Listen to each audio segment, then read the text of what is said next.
딱 반발 더 깊게 들어가는 뉴스 프레스룸입니다.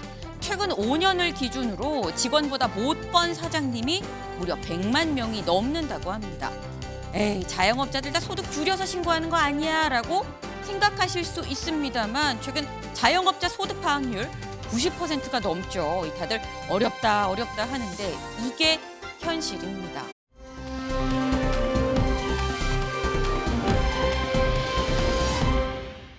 오늘의 첫 번째 코너 바로 뉴스리 시간입니다. 오후 3시 지금 이 시각 가장 핫한 소식을 콕 집어서 전해드리는 시간이죠.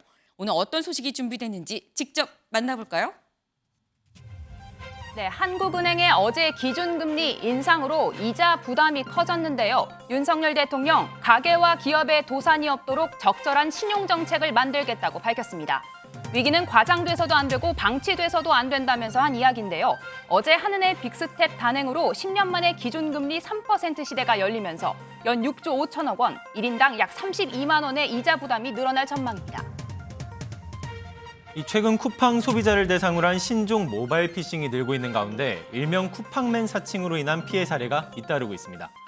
소비자에게 반송 또는 배송 지연을 이유로 문자를 보내고 특정 링크로 유도해 돈을 챙기는 방식인데요. 자칫 링크를 잘못 클릭했다간 낭패를 보기 십상인 만큼 각별한 주의가 필요해 보입니다. 만약 링크를 눌렀다면 휴대폰을 초기화하거나 소액 결제를 차단하는 것이 안전한데요. 최근 비대면 거래에서의 스미싱 수법이 나날이 교묘해지는 만큼 조심하셔야겠습니다. 네, 음주 측정을 거부한 그룹 신화의 멤버 신혜성 씨에게 자동차 불법 사용 혐의가 적용될 것으로 보입니다. 앞서 경찰은 타인의 차량을 운전한 신 씨에게 절도 혐의를 적용했지만 신 씨가 만취 상태로 자신의 차량과 착각했다고 진술한 만큼 혐의를 불법 사용 혐의로 바꾸려고 하는 건데요. 경찰 조사 결과 신 씨는 지인의 집인 성남에서 잠실까지 약 10km를 음주 상태로 운전한 것으로 확인됐습니다. 네, 지금 오후 3시 지금 이 시각 가장 핫한 소식을 좀 만나봤는데 민지숙 기자, 지금 신혜성 씨 소식을 좀 들으면서 드는 의문이 자동차 불법 사용 혐의가 적용이 될 것 같다. 지금 이런 얘기를 했는데 그럼 불법 사용 혐의랑 원래 얘기가 나왔던 절도 혐의랑 형량 차이가 얼마나 어떻게 되는 거예요? 네, 차이가 있습니다. 자동차 불법 사용은 네. 훔치려는 의도가 없었다는 점을 고려해서 네. 절도죄의 절반 수준으로 형량이 낮아집니다. 네. 경찰은 신 씨에 대한 추가 수사를 벌여 혐의를 종합적으로 판단해 송치 여부를 결정하겠다는 입장입니다. 그렇군요. 형량이 절반으로 준다고 합니다. 네, 지금 이 시각 조금 전에 들어온 소식이 있습니다. 같이 띄워봐 주실까요? 네, 이 대통령실에서 확장 억제 획기적 강화 모든 방안을 협의하고 논의한다는 소식이 들어와 있습니다. 대통령실에서 이렇게 밝혔다라는 얘기인 건데 얘기가 좀 어렵죠. 확장 억제가 무슨 말인가 싶으실 수 있는데 그냥 쉽게 얘기해서 핵 우산이라고 생각할 수 있겠습니다. 그러니까 우리나라가 핵과 관련해서 어떻게 좀 더 능력을 강화할 수 있는 방안을 좀 더 고민을 해보겠다라는 취지. 다시 말해서 전술핵을 도입할 가능성이 조금 더 늘어난 것 같다라는 정도로 좀 볼 수 있을 것 같습니다. 네, 지금 오후 3시 지금 제가 가장 핫한 소식이 아닌가 싶습니다. 속보이다 보니까.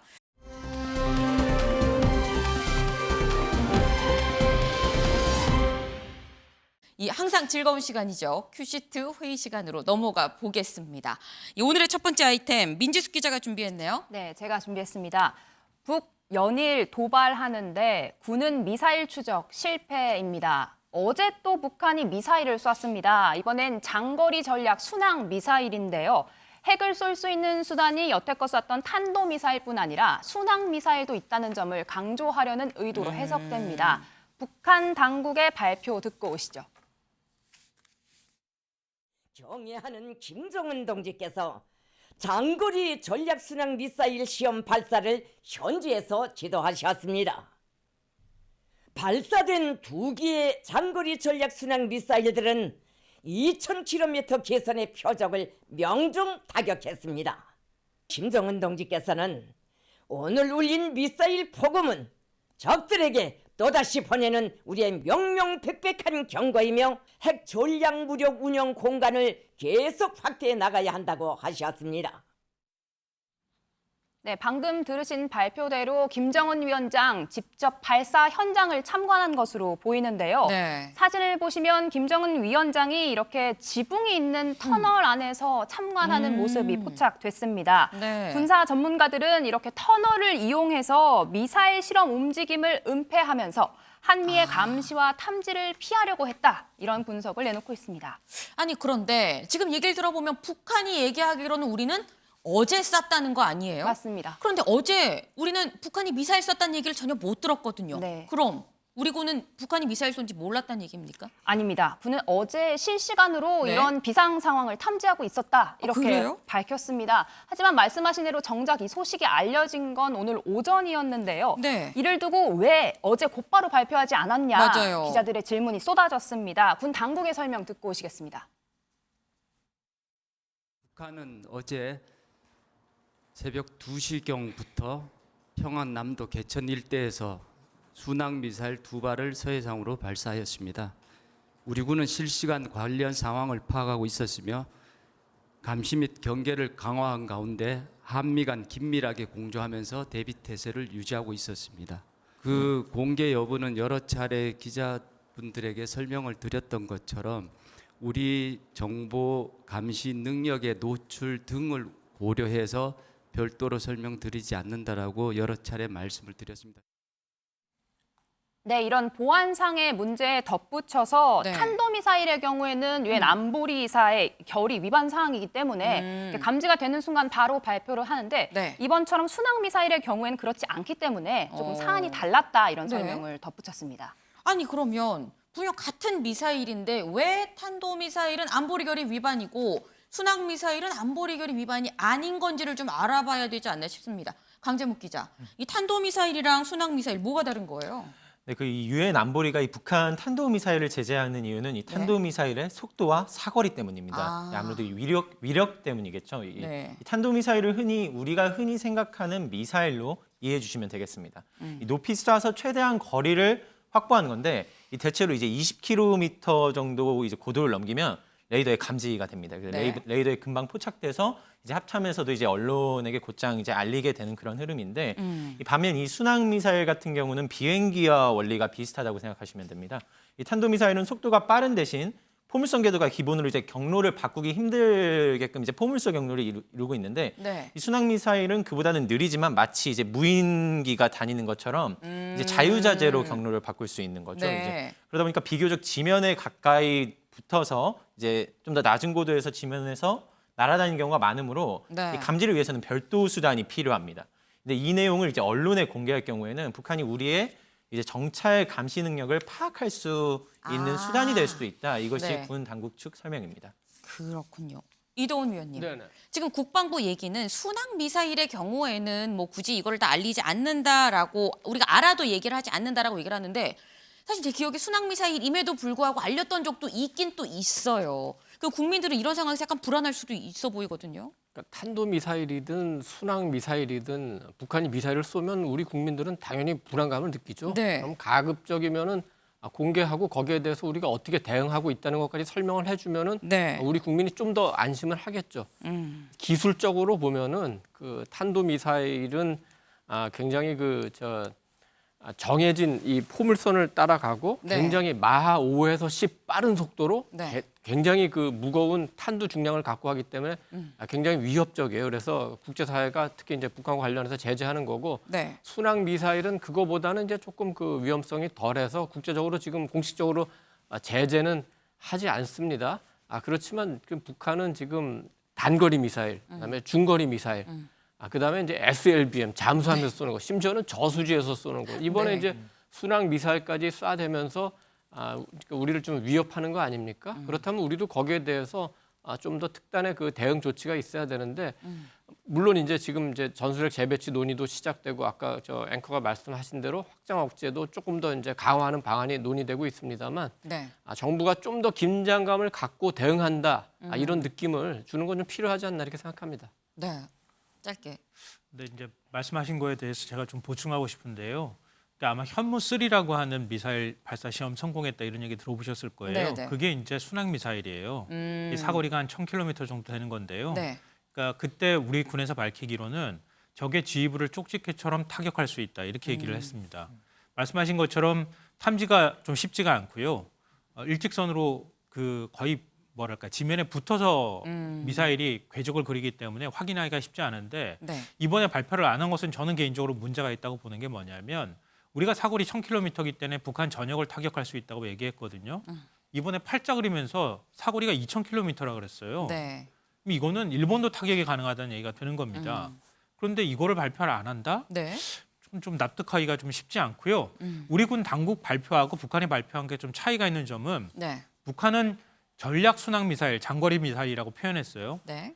그러니까 보통은 탄두를 안 싣거든요. 그러니까 우리 핵탄두 같은 거 탑재하지 않는다고 보통은 얘기하는데 북한 설명으로 하면 순항 미사일에 뭔가 탄두를 탑재할 수 있을 만한 기능을 갖고 있다라는 설명으로 들리는 듯 하거든요. 근데 우리 군 설명으로는 탄두 미사일이 아니기 때문에 이런 경우에는 유엔 제재를 위반하는 것이 아니어서 발표하지 않았다 이렇게 설명하고 있어서 이 부분은 좀 추가로 확인할 필요가 있지 않을까 생각합니다. 네, 지금 저희 위원님들 말씀처럼 뭐 우리 군 설명이랑 북한에서 하는 설명이 좀 다른 것 같기도 하는 부분도 있고요. 그리고 또 뭐 지금 북한이 종류별로 미사일을 쏘고 있죠. 막 저수지에서도 쏘고 계속 쏘고 있습니다. 근데 이제 도발을 해도 이게 우리가 대응이 되면 전혀 문제가 없는 부분이긴 합니다만 문제는 지금 요즘에 우리 군 상황을 보면 강재묵 기자, 이게 우리가 잘 대응을 못하고 있는 거 아니야라는 의구심이 생기니까 사실 문제거든요.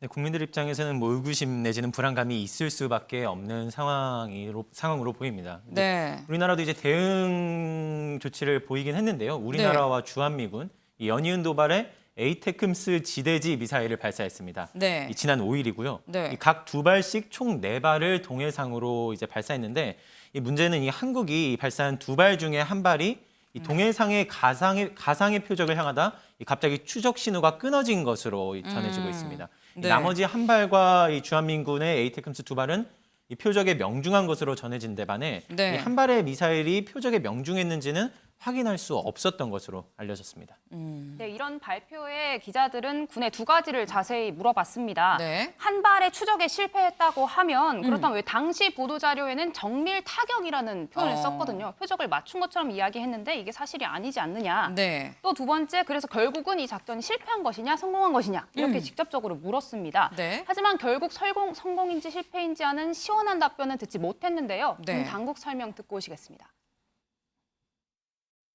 문제가 아니라고 생각하시는 거면 그렇게 대답을 해주셨으면 뭐 좋겠습니다. 어떤 측면에서 그걸 문제가 아니다라고 이야기를 드리는 것이 아니라 우리가 이번에 한미가 대응 사격을 실시한 것은 북한 도발에 대한 대응 사격의 일환으로 실시한 것이고 4발이 정상적으로 발사가 이루어졌다라고 말씀을 드렸습니다. 한 발이 중간 비행 과정에서의 추적 장비로부터 소실이 된 부분에 대해서 그래서 해상의 구역에 대해서 탄착 여부를 정확하게 확인하지 못한 부분이 있다. 그 부분은 지금 확인 중에 있다라는 말씀을 드렸습니다. 네, 조금 아리송한 답변과 함께 해당 공격은 애초에 맞추는 게 목적이 아니었다. 네. 이런 점을 강조해서 봐달라 이렇게 해명을 했습니다. 김성환 위원님, 지금 실패입니까 아닙니까를 물었는데 뭔가 아리송하게 지금 얘기를 한 상황인데 이거 실패예요 아니에요? 이거 성공이라고 보시는 국민들이 몇 분 계실까요? 그러니까 당시에 현무2까지 합하면은 5발의 미사일을 발사했어요. 네. 에이테크스 미사일을 미군이 2발 발사했고요. 우리가 현무 1발, 그다음에 에이테크스 미사일 개량형이라고 볼 수 있죠. 그걸 2발을 발사했어요. 네. 우리가 3발 발사했는데요. 한 발은 해상으로 발사했는데 거꾸로 육지 쪽으로 떨어졌죠. 네. 한 발은 탄도를 제대로 맞췄는지도 추적 장치가 뭐 어떻게 잘못돼서 지금 맞췄는지조차 확인이 안 된다는 겁니다. 네. 그럼 3발 발사했는데 한 발만 제대로 맞았다는 거 아니에요? 이걸 어떻게 성공이라고 얘기합니까? 그럼 군 당국은 창피함을 느껴야 됩니다. 그러니까 미사일 전략사령부 뭐 사령관이 중장으로 알고 있는데요. 아마 이전 정부에서 이런 일이 발생했다고 하면 북한이 네. 이렇게 도발을 하고 있는 위협적인 상황에서 우리가 대응하기 위해서 미사일을 발사했는데 이 정도밖에 이렇게 초라한 뭔가 결과가 나왔다고 하면 사령관 바꾸라는 얘기 당장 나왔을 거예요. 제가 볼 때는. 그런 말이 안 나오는 게 오히려 더 이상하고요. 우리 군도 성공했는지 실패했는지 애매하게 얘기할 게 아니라 차라리 이번 기회에 뭐더 추가로 미사일 발사 실험을 한다 하더라도 그걸 감수하는 한이 있더라도 이번 기회에 전반적으로 다 점검하겠습니다. 다시 확인해서 정말 철저하게 북한의 도발에 대응하겠습니다. 이런 태도를 보여야지 애매하게 태도 보이고 뭐 민가에 떨어지지 않았기 때문에 안심할 수 있습니다. 뭐 사병 그 숙소하고는 한 300m 정도밖에 안 떨어져 있었기 때문에 뭐 안전합니다. 유류고는 뭐 튼튼해서 괜찮습니다. 이게 무슨 얘기입니까? 이게 어떤 국민들이 이거 안심할 수가 있겠어요? 이렇게 하면. 네, 지금 결론적으로 이건 실패다라는 말씀을 주셨습니다. 실패고 문제가 크다라는 말씀을 주셨는데 사실 뭐 에이테크스 한 발 추적이 지금 안 된 게 뭐 그렇게 큰 일이야라고 생각하실지 모르겠습니다만 사실 이게 더 지금 주목을 받는 이유가 앞서 있었던 이 현무 낙탄 사고가 있었습니다. 민재숙 기자. 네. 당시에도 군이 실시간으로 안내해주지 않아서 강릉 주민들 밤새 전쟁 난 거 아니냐 맞아요. 불안해했었잖아요. 어제 국방위 소속 민주당 의원들이 직접 이 낙탄 사고 현장을 방문했습니다.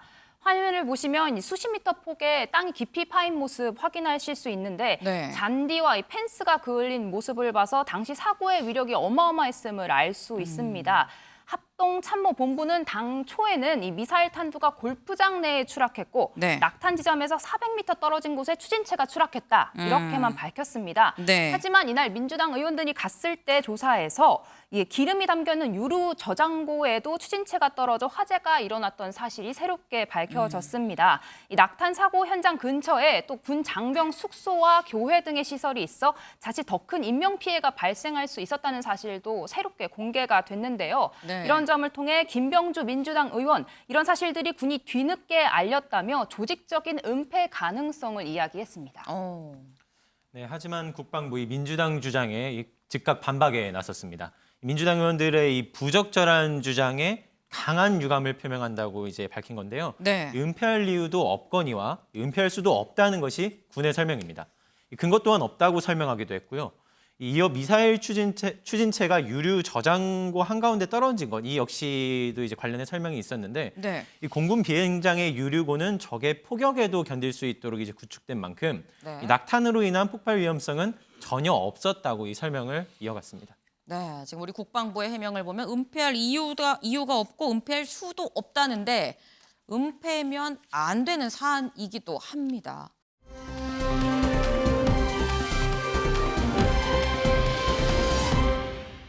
다음 소식으로 좀 넘어가 보겠습니다. 강재묵 기자 준비했죠? 네, 제가 준비한 이번 아이템 문 김일성 주의자, 이 국감장서 퇴장당한 김문수입니다. 이 김문수 경제사회노동위원회 위원장이 어제 환노위 국감장에서 퇴장을 당했습니다. 네. 저희도 이 김 위원장이 국감 시작부터 레드카드를 받은 상황이나 맞아요. 이 윤건영 의원과의 질의 중 오갔던 갈등 상황 전해드린 바 있었는데요. 이후 재개된 감사에서도 파행이 반복됐습니다. 국감 현장 먼저 영상부터 보시겠습니다. 위원장님 혹시 저한테 하실 말씀 있으세요? 아까 보여주시던데 예, 그런 부분이. 그러니까 말과 행동으로 수령님께 충성하고 있다. 이 생각에 변함이 없습니까? 뭐 저런 점도 있는 측면이 있다고 저는 생각합니다. 그러나 지금도 그렇습니까? 뭐 저렇게 딱 잘라서 말씀드리기보다는 예, 위원장님. 문제가 있는 점이 많이 있다. 저는 그렇게 생각합니다. 윤건영 의원님께서 느끼셨을 여러 가지 모욕감과 여러 복잡한 감정에 대해서 제가 다시 한번 정중하게 사과를 드립니다.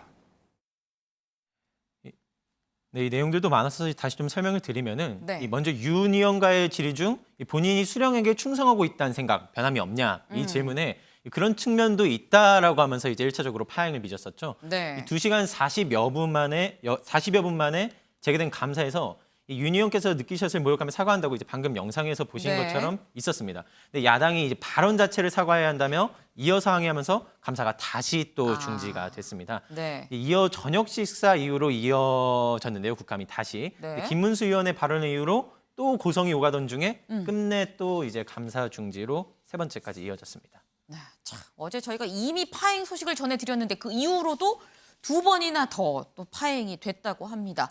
특히 어제 저희는 레드카드를 받았다라는 얘기는 전해드렸는데 실제로 심지어 강재묵 기자 퇴장이 됐어요. 퇴장을 당한 이유는 뭡니까? 네, 이 방금 전 말씀드린 이 마지막 파행 상황이 네. 직접적인 원인이 된 건데요. 오. 이 문 전 대통령을 향한 김 위원장의 발언이 발단이 됐습니다.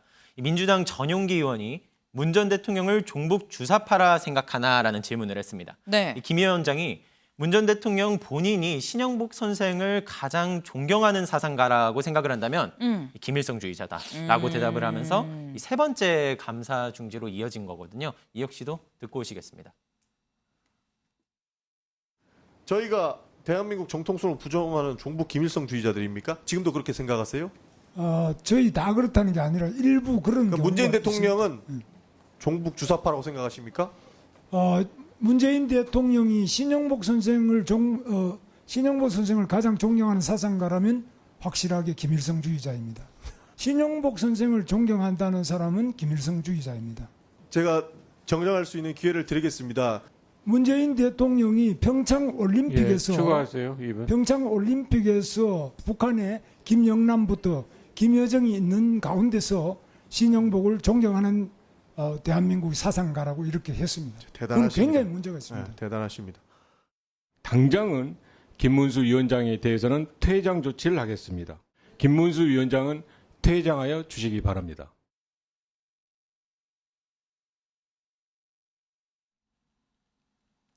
네, 이에 전해철 한노위원장 방금 보신 것처럼 감사 중지와 논란 중심에 네. 이 김 위원장이 있었다며 이 진행에 방해가 된다는 판단 아래 네. 퇴장 조치하겠다는 설명이었던 건데요. 결국 진짜로 레드카드를 받는 그런 상황이 아하. 있었던 것으로 보입니다. 네. 아니 근데 김문수 위원장 아까 우리 영상으로도 봤습니다만 윤건영 의원한테는 사과했거든요. 그러면 문재인 전 대통령이 김일성주의자다 이 발언에 대해서는 사과를 끝까지 안 한 거예요? 네, 김 위원장 아직까지는 해당 발언에 대해서 이제 전혀 이제 사과할 생각이 아직은 좀 없어 보이는 중입니다. 네. 어제에 이어서 오늘도 이 같은 주장을 이어갔기 때문인데요. 오늘 한 라디오 방송을 통해 여전히 그렇게 생각한다. 이 문재인 전 대통령은 김일성주의자라는 식의 얘기를 전하기도 했습니다. 듣고 오시죠. 확실하게 문 전 대통령은 김일성주의자다. 이거 여전히 그렇게 생각하십니까? 네, 그렇게 생각합니다.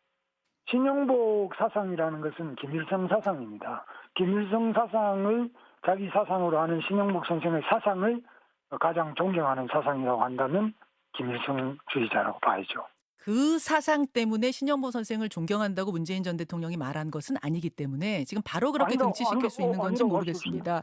자, 아무튼 그렇게 생각을 하신다고 하더라도 위원장님, 그러면 김일성주의자 밑에서 우리가 5년 동안 우리 국민들이 살았다 그런 대통령 밑에서 이렇게 보시는 거예요? 저는 아주 악몽 같은 5년을 보냈습니다. 네, 들으신 것처럼 뭐 대화도 고조되고 네. 표현도 좀 약하지가 않았죠. 이어 과거 논란 발언에 대한 질문을 이어가자 김 위원장 직접적으로 불쾌감을 드러내기도 했습니다. 이 역시도 직접 들어보시겠습니다. 사과와 사퇴 요구에 대해서는 그럼 어떤 답변 주시겠습니까? 민주당의 사과 사퇴 요구? 저도 차분하게 하고 있고 예. 계속 그래서 그런 이야기는 자꾸 질문의 본뜻하고 다르기 때문에 그건 답변 안 하겠습니다. 어제 다 했습니다, 국감장에. 지금 뭐 사과 사퇴 요구에 대해서도 답변 거부하시겠습니까? 어제 다 했지 않습니까? 저 국감장에 했는데 뭘 또 왜 반복을 계속합니까? 예.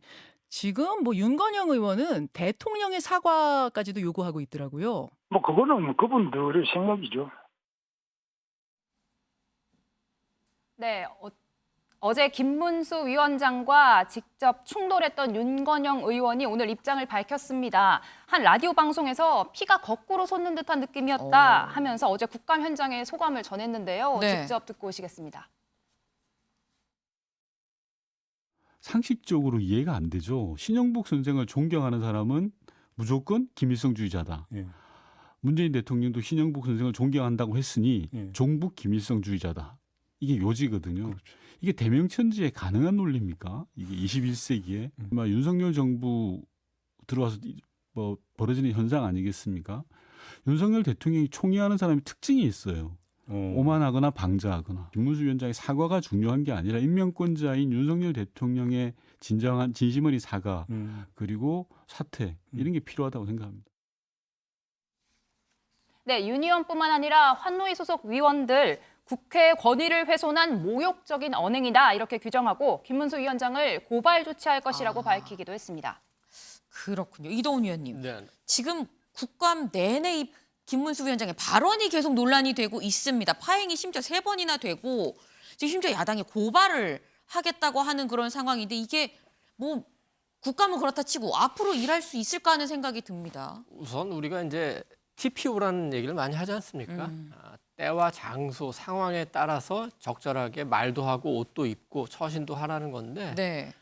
경사노위 국감장에서 왜 저런 그 얘기가 나오게 됐는지 굳이 우선은 이제 그 질문을 받은 그 김문수 위원장이 굳이 저렇게 적나라하게 얘기할 필요 없지 않습니까? 뭐 얼마든지 우회적으로 이렇게 넘어갈 수 있는데 굳이 저런 얘기를 해서 논란을 만들고 또 아까 보니까 이제 야당 의원이 문 대통령이 종북 주사파냐고 구체적으로 묻는데 네.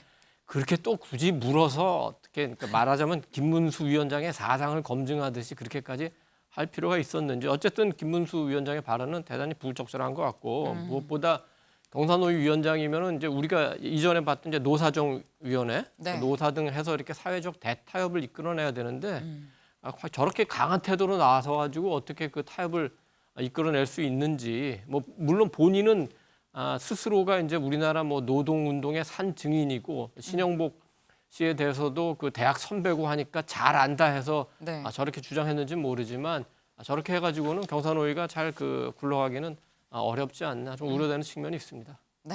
이렇게 해서는 경사노위가 제대로 굴러가기가 어렵지 않나 하는 우려를 전해주셨습니다.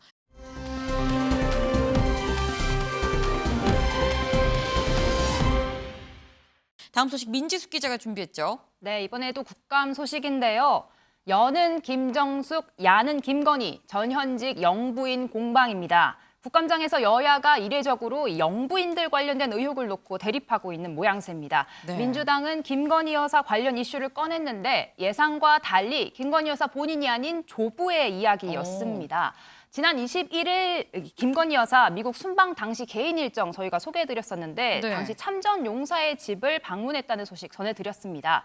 당시에 김 여사는 저희 할아버지도 6.25 참전 군인이었다 발언했던 것을 두고 이 사실 공방이 벌어졌습니다. 국감장 발언 듣고 오시겠습니다. 김건희 여사 조부의 6.25 참전 여부를 확인해보고자 보훈처에 물어봤더니 주민번호 등 개인정보가 없어서 확인이 불가능하다는 답변이 왔습니다.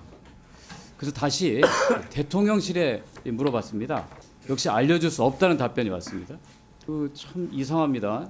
뭐 과장 허위 경력이나 뭐 주가 조작 등 이런 것들은 좀 숨기는 것이 당연하겠죠. 그러나 조부의 6.25 참전 사실은 정말 자랑스러운 일이 아니겠습니까? 너무 겸손한 것이 아닌가 하는 좀 생각이 들기도 하고요. 김성주, 김성주 의원이 아주 참 여기 국회의원답지 못한 발언을 했습니다. 개인정보를 요구를 하면서 비꼬는 비아냥거리는 그런 의사진행 발언을 했어요. 그거는 공식적인 절차를 통해서 하는 거죠. 그걸 가지고 자료 안 준다고 경솔하다. 그게 맞는 표현입니까? 우리 여기서 오늘 그렇게 한번 하시려고 하시는 겁니까? 네, 참전했던 행적은 분명 자랑스러운 일이지만 이렇게 다른 의혹들과 얽히면서 묘한 신경전으로 이어지는 모양새였습니다. 네, 김건희 여사에 대한 공격 어제 행안위 국감에서도 있었습니다. 이 건진법사로 알려진 무속인 전 씨 관련인데요. 네. 윤 대통령 내외와의 친분을 내세워 이권을 챙겼다는 의혹. 경찰이 제대로 수사를 하고 있지 않다고 몰아세운 건데요. 듣고 오시죠. 건진법사 수사하시겠습니까? 안 하시겠습니까? 객관적인 보도 나온 내용들이 그 정황들이 나오잖아요. 의원님, 네. 수사라는 것은 그래도 어느 정도의 객관적 실마리가 될 수 있는 수사. 인지수사를 뭘 근거로 합니까? 그러면 청장님. 그런 단서가 있어야 수사를 실시하는 것이. 그럼 인지수사를 어떤 근거로? 국민에 의해서 수사를 한다. 정권 가지고 하잖아요. 그건 아니죠. 그럼 뭘로 합니까? 인지수사를. 어떤 근거로 합니까? 인지수사를. 진짜 보자보자니까. 예? 네, 이뿐만 아니라 김건희 여사의 허위 경력 기재 의혹, 이 경찰이 앞서 불송치 결정 내린 바 있었죠. 이 국민대책 얘기만 들은 것 아니냐며 이 내용 관련해서도 비판이 있었고요. 이에 김광호 청장은 결정적인 허위 부분은 밝혀진 바 없다. 이렇게 설명을 이어갔습니다. 네, 이어지는 민주당 공격에 국민의힘도 반격에 나섰습니다. 과방위에서 MBC가 최근 방송한 김건희 여사 의혹 관련한 탐사보도 영상을 걸고 넘어졌는데요. 김건희 여사의 대역이라는 사실을 방송에 분명히 밝히지 않은 점을 문제 삼아 공격했습니다. 직접 듣고 오시겠습니다. 김건희 여사와 외모, 옷차림, 헤어스타일 등이 비슷한 여성이 등장을 했었고 이 여성은 김 여사 대의였지만 방송에는 별도의 고지가 없었습니다. MBC의 보도는 권력 감시를 명분으로 특정 정당과 정파를 지지하는 사람들이 모여 자기들이 정한 이념과 신념만이 절대선이고 윤석열 정부와 국민힘은 절대 악인 것처럼 이렇게 모사하고 있습니다. 이사장님, 이재명은 절대선이고 윤석열은 절대 악입니까? 우선 저도 그 MBC의 적절한 조처를 반드시 하라고 요구했습니다. 그러나 아까 말씀하신 여러 가지 발언 중에서 MBC가 사적 발언을 날조했다든지 하는 표현은 적절하지는 않은 것 같습니다. MBC뿐만 아니라 148개 언론들이 그렇게 듣고 그렇게 썼는데 어떻게 MBC가 그걸 날조했다라고 표현하시는지 저는 그것은 아니라고 생각을 합니다. 네, 그런데 MBC 이야기를 하다가 이 옆길로 새는 듯한 모습도 있었습니다. 이 과방위원장 정청래 의원과 이 권성동 국민의힘 의원 사이 설전에서인데요. 이 역시도 영상으로 보시겠습니다. MBC를 더 이상 공영방송으로 부를 수가 없어요. 민주당 방송 아니면 민노총 방송 더 나아가서 북한의 조선중앙방송보다 더 심해요. 박성준 간사님을 비롯해서 이건 국민의힘이나 민주당이나 의원님들께서 좀 자제해 주셨으면 좋겠어요. MBC를 뭐 민주당 방송 이렇게 말씀하시는데 TV조선 채널A를 국민의힘 기관 방송이다 이렇게 얘기하면 국민의힘 의원들이 또 기분 얼마나 나쁘겠습니까? 제가 진행상 말씀드리는 겁니다. 권성동 의원님 며칠 전에 또 그 말을 하셔가지고 또 곤혹을 치르셨지 않습니까? 그걸 제가 위원회의 원활한 운영을 위해서 제가 말씀드리는 겁니다. 참고해 주시고 질의해 주시기 바랍니다. 잠깐만요, 윤영찬 의원님. 지금 뭐라고 하셨습니까? 가르치지 말고 사회가 잘 보시라고요. 잘못하면 가르칠 수도 있죠. 왜 평가를 하려고 평가가 아니라 위원장으로서 진행하는 겁니다. 위원장이 뭘 지금 평가하냐고. 아니 혓결 물고 죽으라는 게 잘된 발언이에요. 잘된 발언입니다. 온갖 언론에서 그렇게 많이 욕먹으시더구만. 네, 뭐 물론 저희가 이제 국감에서 있었던 일들의 이제 몇몇을 좀 모아서 전해드리는 것도 있긴 합니다만 참 국감장 곳곳이 지금 지뢰밭이다라는 생각이 좀 듭니다. 네, 그런데 영부인에 대한 여야 공방 이게 다가 아닙니다. 네. 국민의힘 MBC 대역 논란에 이어서 김정숙 여사의 옷값 의혹 수사 상황을 캐물으며 역공을 폈습니다. 어제 조은희 의원 국감장에서 질문 듣고 오시죠.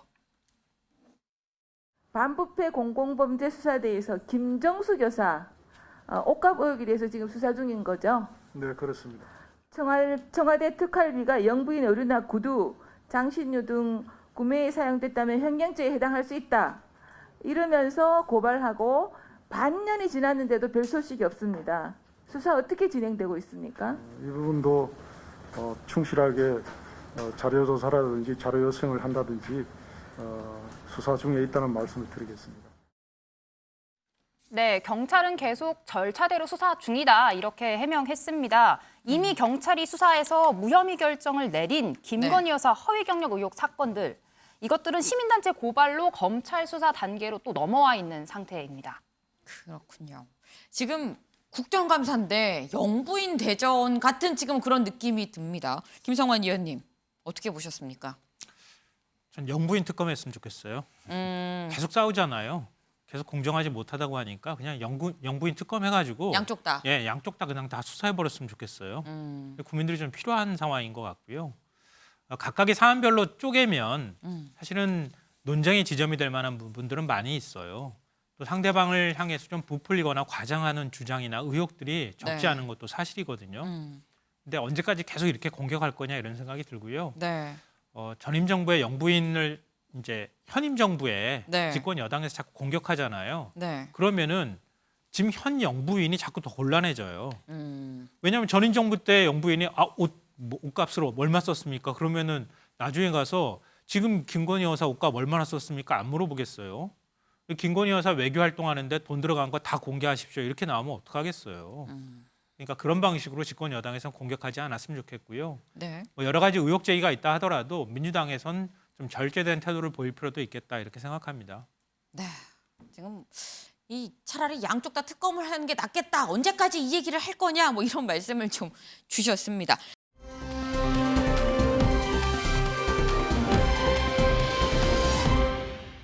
다음 소식으로 좀 넘어가 보겠습니다. 강재묵 기자 준비했죠.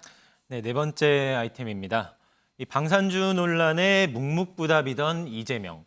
결국 전략 매각입니다. 이 지난달 27일 발간된 국회의원 재산 공개 내역으로 이 논란이 있었죠. 네. 민주당 이재명 대표가 2억 원어치의 주식을 보유한 것으로 드러난 바 있는데요. 이 대표가 국회 국방위원회 소속인 만큼 이 직무 관련성 논란으로 이어질 여지가 있었습니다. 이 국방위원이 방산주를 억대 규모로 보유한 것은 공무와 이해관계 사이에서 충돌이 생길 수 있다 이런 논란이었거든요. 이게 이재명 대표 측 지난 6월 보궐설마 출마를 결정하기 전, 네. 그 전으로 보유했던 것으로 별 문제가 없다 이런 설명을 덧붙인 바도 있었는데요. 어제도 방산주 논란 관련한 기자들 질문에 아무런 대답을 하지 않는 모습 보이기도 했습니다. 보고 오시죠. 주식 투자를 왜 하신지 여쭤볼 수 있을까요? 매각. 왜 대선 이후에 주식 투자했는지 좀 부탁드리겠습니다. 저희가 길에서 좀 가면서 하는 것도 그러니까요. 예. 주식 처분 계획이 없으실까요? 이해 충돌 소지가 있다는 걸 좀 어떻게 보시는지.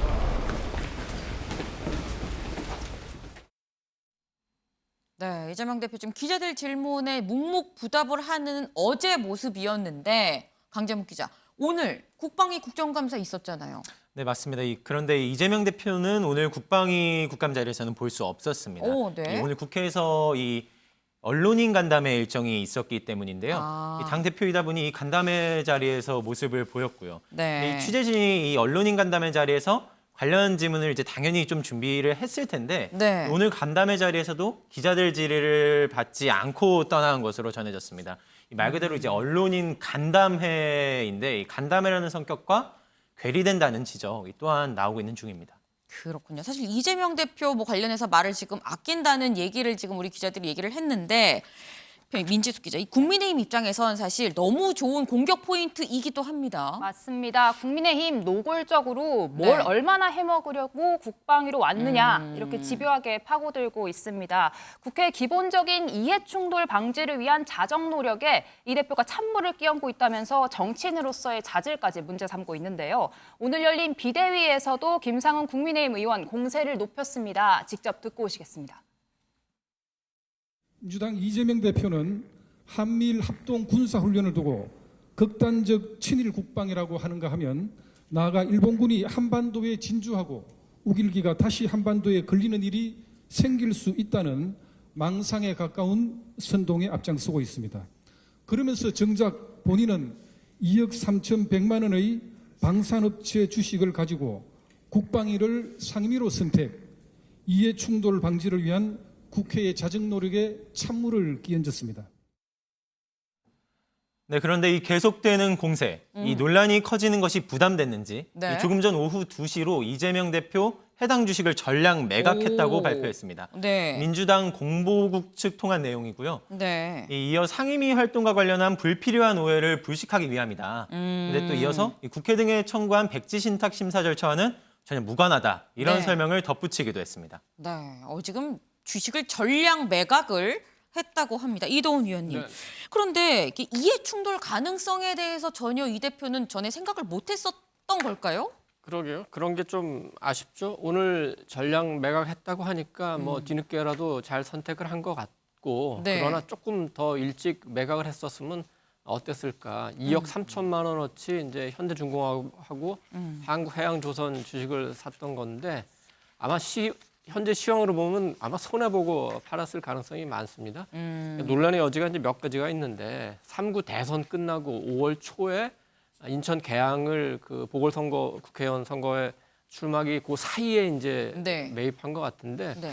보통은 대선 끝나고 여러 가지로 분석도 하고 도와준 분들 인사도 하고 또 반성도 하고 바쁠 텐데 그 와중에 또 이런 소소한 재테크를 한다고 신경을 썼다는 것 자체가 네.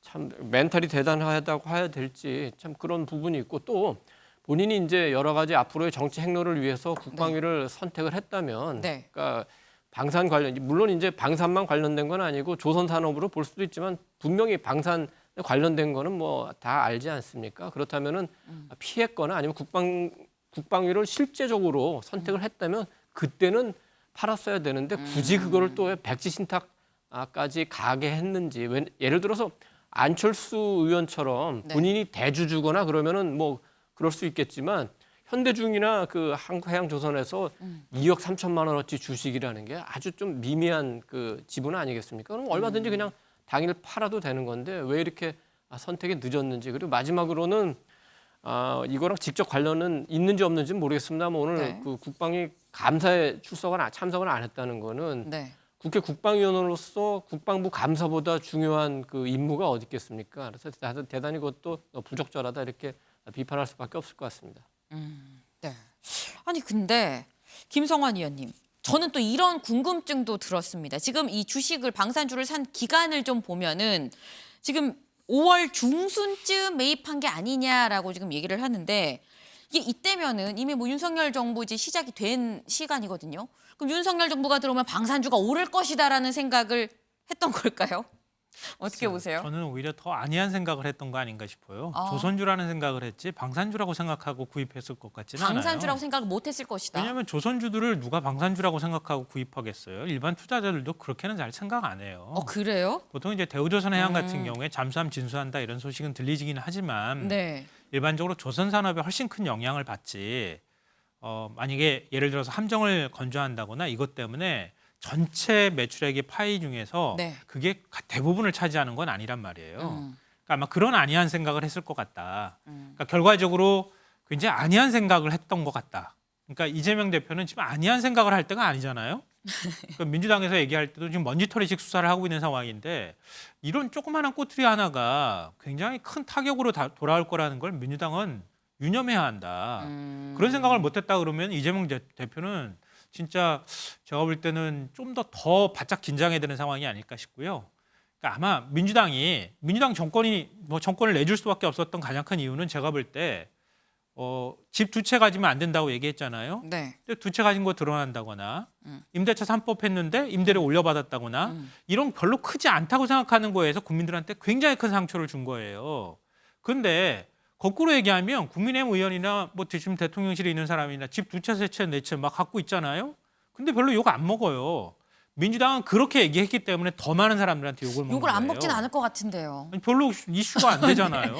그러니까 그런 거랑 마찬가지예요. 네. 민주당은 더 엄격해야 한다. 더 엄격하고 본인들이 국민들의 생각을 더 많이 한다고 하면 거기에 상응하는 도덕성을 갖추지 않으면 훨씬 더 큰 상처로 돌아온다는 걸 잊지 말아야 한다는 생각해야 된다고 봅니다. 네, 지금 이재명 대표가 아니할 때가 아닌데 너무 아니한 생각으로 이 처신하는 게 아니겠느냐라는 좀 쓴소리를 주셨습니다.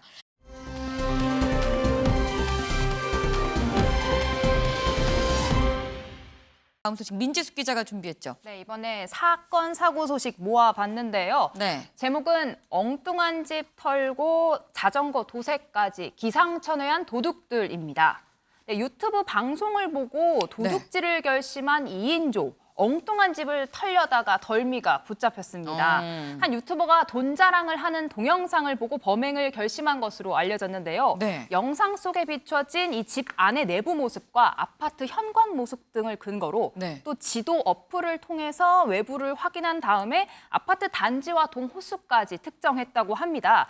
그런데 결과적으로 네. 엉뚱하게도 번지수를 잘못 짚었습니다. 네. 다른 집을 들어간 건데요. 이들은 새벽 시간에 추측을 잘못한 거네요. 맞습니다. 전혀 네. 정말 말 그대로 번지수가 틀린 상황이었는데 네. 새벽 시간에 해당 아파트 방범창을 절단하다가 실제 거주자의 신고로 경찰에 붙잡혔습니다. 이 황당한 피해를 입은 거주자 이야기 잠시 듣고 오시겠습니다.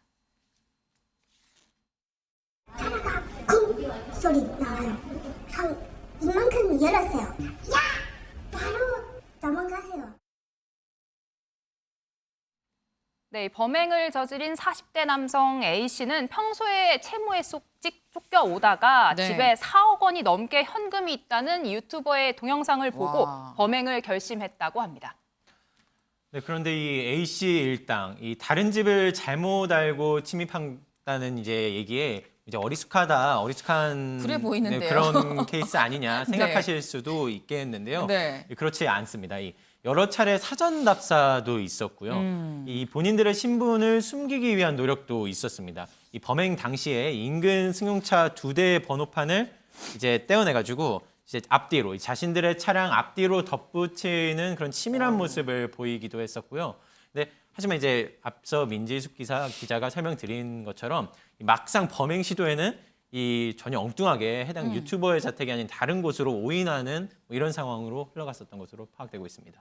네, 참 어쨌거나 천만다행으로 도둑질을 실제로 하기 전에 이 범인들을 지금 잡은 그런 상황입니다. 하지만 또 이 유튜버 입장에서도 얼마나 놀랐을까 싶어요, 민지숙 기자. 맞습니다. 미수에 그쳤지만 만약 이 도둑들이 실제 유튜버 집에 들어갔다고 하면 네. 어떤 일을 당했을지 알 수 없는 상황인데 해당 유튜버 여전히 불안함을 호소하고 있습니다. 심경 잠시 듣고 오겠습니다. 되게 불안하죠. 되게 진짜 무서운 사람이 많구나. 아마 앞전에 있는 그걸 다 치우고 해야 될 것 같아요. 네, 이 유튜버는 영상을 보시다시피 현금 뭉치를 보여주는 네. 영상을 제작을 했는데 네. 평소에 카지노로 소재를 하는 동영상을 찍어왔다고 합니다. 카지노, 도박이다 보니 네. 스스로 이 도박장에서 얼마나 많은 돈을 벌었는지를 조금 자랑하는 방송을 했던 것으로 보입니다. 경찰은 유튜브 방송을 통해 이렇게 현금을 자랑하는 행위는 범죄의 표적이 될 수 있는 만큼 주의하라는 당부까지 했습니다. 그렇군요. 네, 사실 저희가 사실 이 영상 취재를 한 부분은 더 많은데 저희가 관련해서 이 범행 현장을 막 이렇게 스케치를 촬영을 해왔습니다만 보여드리지 못하는 이유가 혹시나 또 보고서 또 다른 추측을 통해서 이 도둑질을 하면 안 되기 때문에 저희가 그 부분 때문에 사실 더 폭넓게 취재한 바를 다 보여드리지 못한 바도 없잖아 있긴 합니다. 이도훈 위원님, 네. 집에 현금 4억 있으세요? 없죠, 물론. 아니 저는 이 유튜버들의 어떤 지금 보면 뭐 현금을 막 이렇게 쌓아놓고 5만 원짜리가 막 빼곡하잖아요. 그러니까 그런 어떤 유튜브 컨텐츠 부분에 있어서도 어느 정도 좀 주의를 할 필요가 있지 않나라는 생각이 좀 들긴 하거든요.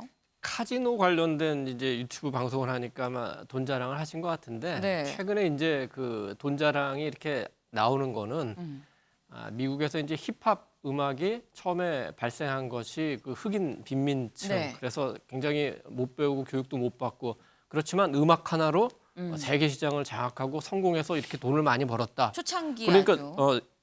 그 우리 친구들 특히 흑인 동료들 보고 네. 당신들도 나처럼 열심히 하면 이렇게 돈 많이 벌고 금목걸이 하고 좋은 차 탈 수 있어. 그래서 이제 그걸 이제 스웩이라고 우리가 하잖아요. 네네네. 그런 차원에서 이제 사실은 의도는 약간은 이제 선하게 뭐 뽐내는 기분도 있지만 그렇게 시작을 했는데 네. 이게 조금 변형되면서 유튜브에서 자기를 과시하는 수단으로 이제 많이 쓰이게 된 것 같은데 근데 그 이번에 사고 났지만 세상에 꼭 그 착한 사람들만 있는 건 아니거든요. 그쵸. 굉장히 여러 종류의 사람이 있기 때문에 돈 자랑 같은 거는 좀 굉장히 조심할 필요가 있겠죠. 네, 정말 아주 작은 단서만으로도 아까 뭐 얘기 들으신 것처럼 현관 모습, 뭐 창문 모습 이런 걸 보고 지금 이 집이 어딘가 추정을 해서 도둑질을 하려고 했다고 합니다. 좀 주의를 해야 될 필요가 있어 보이는데 저희가 또 다른 도둑 소식도 또 준비를 했죠, 강재묵 기자. 네, 이 강북구 일대 빌라를 돌며 상습적으로 택배를 훔친 50대 남성 이야기입니다. 이 자전거를 타고 다니면서 이 현관문 앞 이제 지금 관련 영상이 지금 나가고 있는데요. 네. 이 현관문 앞에 놓여진 택배 상자를 저렇게 기웃기웃하듯이 이제 보다가 훔친 겁니다. 이 새벽 시간으로 보통 이제 배송 차량, 약간 새벽 시간대로 네. 이 택배 배송 차량들이 많이들 이제 그쵸. 다녀가서 이제 택배를 두고 가는 새벽 시간이죠. 배송 없으면 살 수가 없습니다. 네, 맞습니다. 새벽 시간으로 해서 택배 배송 마치고 나면 이 현관문 앞에 이제 기다렸다는 듯이 네. 물품을 훔치고 달아난 것입니다. 어머. 이 관련 영상 지금 계속 나가고 있지만 네. 이 택배 차량이 배송을 마치자마자 이제 바로 나타나는 그런 모습도 보이고요. 네. 이 골목 구석에서 이 택배 차량을 주시하고 있는 듯한 5분 이상 동안 주시하고 있는 듯한 모습도 이 네. CCTV에 찍히기도 했습니다. 이 남성이 지난달 초부터 해서 10차례 이상 범행을 저지른 것으로 알려지고 있고요. 이 경찰 추적을 피하려고 이제 범행에 쓰인 자전거를 이제 도색하는 그런 과정도 있었습니다. 관련돼서는 경찰 설명 들어보시겠습니다. 한 자전거로 계속 이동하면 우리 형사들한테 발각될 거가 이제 아마 낙하로 변적한 것 같아요. 그 시간대가 사람들이 통행도 없고 잠자는 시간이잖아요. 그래서 그 시간대를 범행 시간으로 정한 것 같아요. 네, 좀 신종 범죄입니다. 이 새벽 배송이라는 게 생긴 지도 얼마 안 됐는데 이 새벽 배송 차를 쫓아다니면서 이제 이걸 훔치는 지금 이런 사건이 다 벌어졌습니다.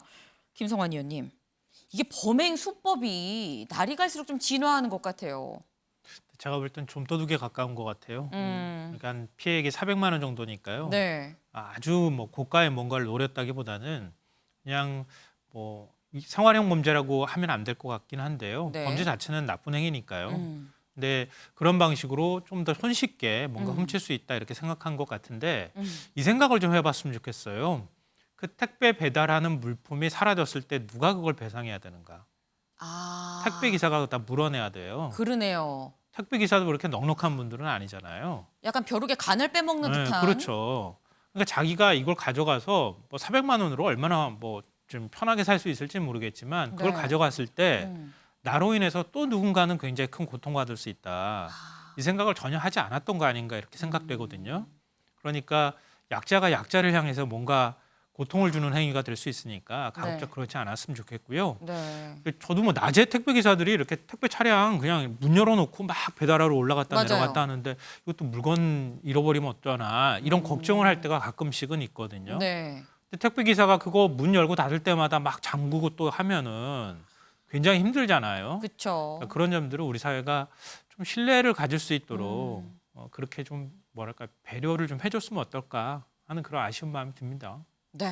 지금 이렇게 새벽 배송차를 쫓아다니면서 야금야금 훔치는 이런 행위 뭐 얼마나 살림에 도움이 될지는 모르겠습니다만 결국은 택배 이 배달하시는 분들이 다 물어내야 된다는 점. 이 벼룩의 간음, 약자가 약자를 약탈하는 그런 상황이 될 수도 있기 때문에 정말 우리 사회가 좀 신뢰가 바탕이 되는 사회로 좀 거듭나야 되지 않나 하는 좀 생각을 해봅니다.